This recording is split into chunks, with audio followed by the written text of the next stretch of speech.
One community to the north of Madison trying to eliminate some hassle by going meter-free. The night team's Andy Choi traveled to Oshkosh to see what's happening up there. You know, that parallel always gets me, tricky, Eric. isn't it? Yeah. Now, the changes in Oshkosh last month brought a fresh parking structure, all with free parking, and in addition, pulled the plug on a machine notorious for putting drivers on the clock.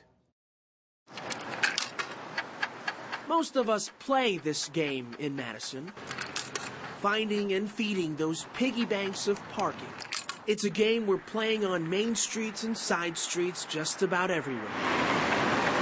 But for the drivers in Oshkosh, the game has changed. I actually park on Main Street all the time. I like the fact that there are no meters, and so you can just pop in and pop out. Well, you had meters, you had monthly parking, you had 90-minute parking, they just had a mishmash of everything. Business owner Mark Schultz is hopeful the new parking rules mean easier access to his bar. When it's rainy out or whatever, people don't want to walk 3 blocks in the rain to go to a tavern. I'm in my specific business, but I don't think they will do that for any business.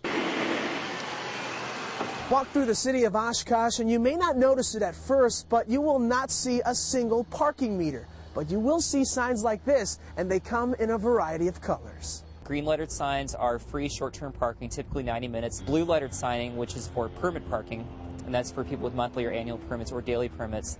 And then there's black lettered signing, which someone can reserve a space as a leased space. City transportation officials say recent financial problems prompted the switch to meterless parking. A community like ours, and as typical communities our size, can't really charge a lot for parking. You know, charging 25 cents an hour, it's really hard to recover the costs associated with purchasing the meters, maintaining the meters, etc.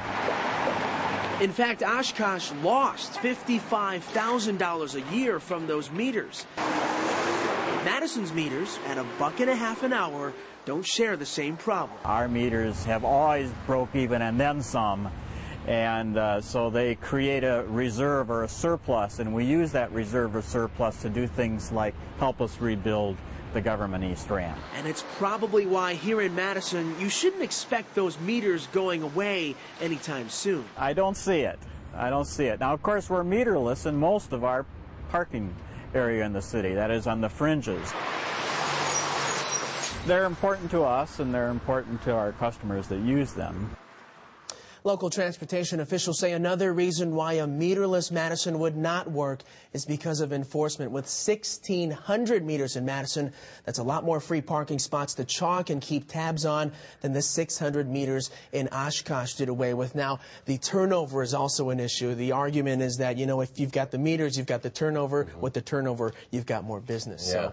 I like how he said the consumers, that the meters are important to the consumer. That's right. We all love those parking meters, don't we? So any changes that Madison drivers can expect in the near future? There is one change, Eric. In fact, you won't need to carry around change or change soon. The city is in the progress of installing meters that collect from debit and credit cards. I know that they tried that. They did a trial period with that, so more of that might be a good thing, I guess, for people. Easier use anyway, right? There you go. Now, the parallel parking is still an issue. They won't be able to handle that for you.